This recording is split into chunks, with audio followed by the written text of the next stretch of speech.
Sanibona, ngaphambi singene kwivideo namuhla, ngithi angithathe lethuba ngibonge i-support nothando enikhombise lona lingaphezu kokucabanga kwethu.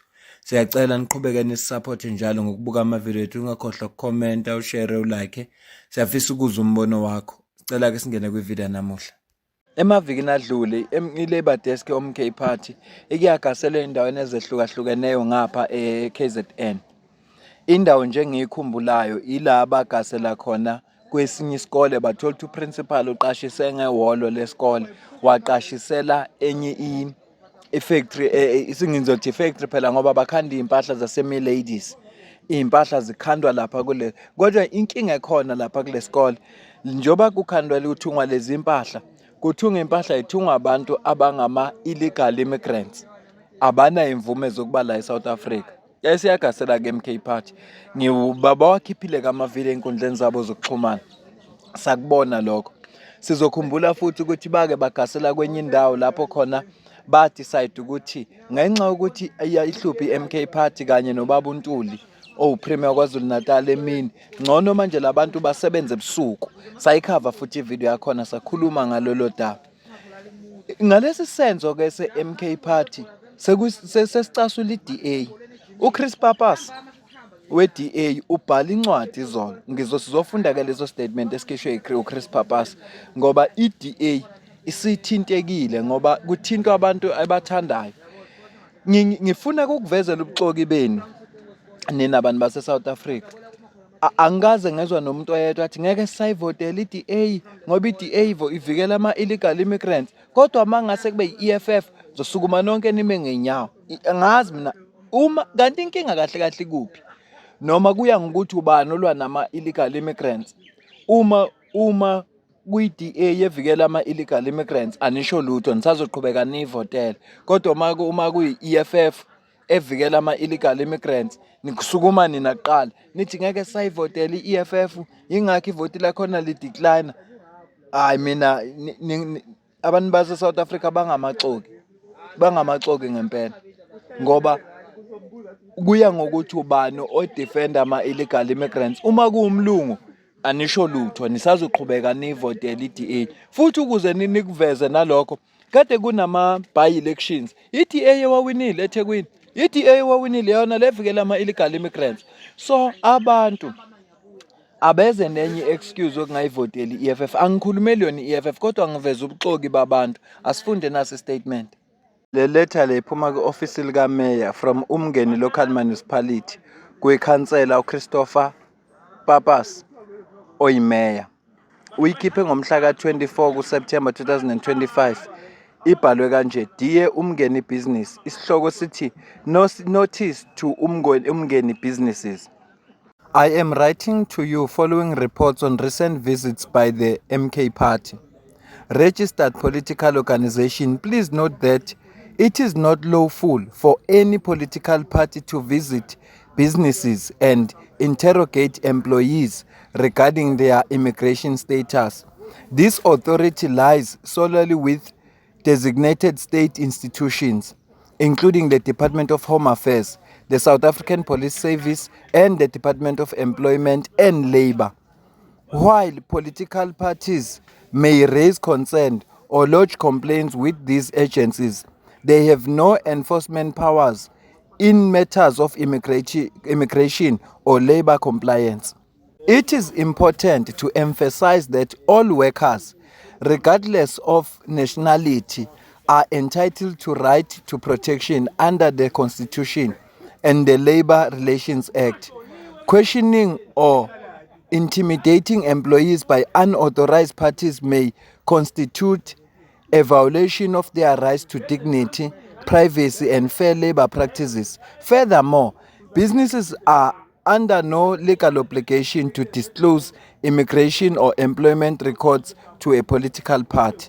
The subject of foreign nationals, particularly those who are undocumented, is likely to become increasingly politicized as the next local government election approach. Several parties, especially those adopting populist or nationalist positions, are expected to exploit this theme in an attempt to gain support, particularly among the unemployed. That said, no political party has the right to intimidate you, your employees, or disrupt your operations. Businesses are strongly encouraged to 1. Open a case with South African Police Services against any political party or representatives that attempts to intimidation or disruption. 2. Record incidents by taking photographs and videos. 3. Share the evidence, including case numbers, with my office. Wayesebhala email address yakhe mayor@umngeni.gov.za. 4. Immediately call SAPS when or if any political party arrives with unlawful demands. Please note, without formal cases being opened, there is a very little that law enforcement agencies or the municipality can do to intervene effectively. Finally, I remind all businesses that employing undocumented or illegal foreign national is a criminal offense under South African law, and compliance with immigration and labor legislation remains your responsibility. Yours sincerely, Councillor Chris Pappas oyimeya wayeseyasayina. Uyayizwa ke incwadi le ebhalwe Chris Pappas ebhalela abamabhizinisi. Yazi inkinga ekhona eSouth Africa iyodwa. Amabhizinisi ayabaqasha labantu ngoba ayakhona ukuba exploiter the way bafuna ngakhona.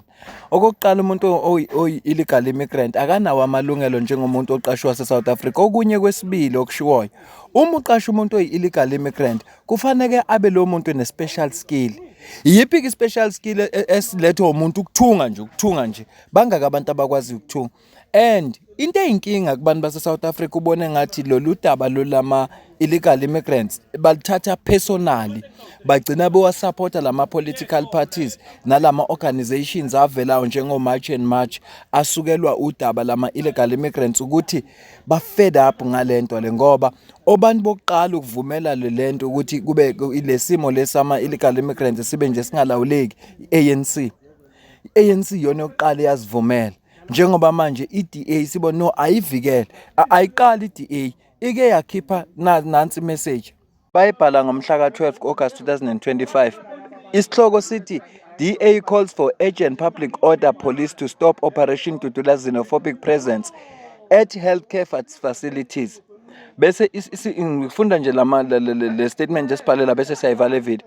Ithi the DA has written to Acting Minister of Police Professor Firoz Kachala to request that South African Police Services deploys public order policing to uphold the rule of law and protect individual constitutional right to access healthcare properties where Operation Tutula is blocking.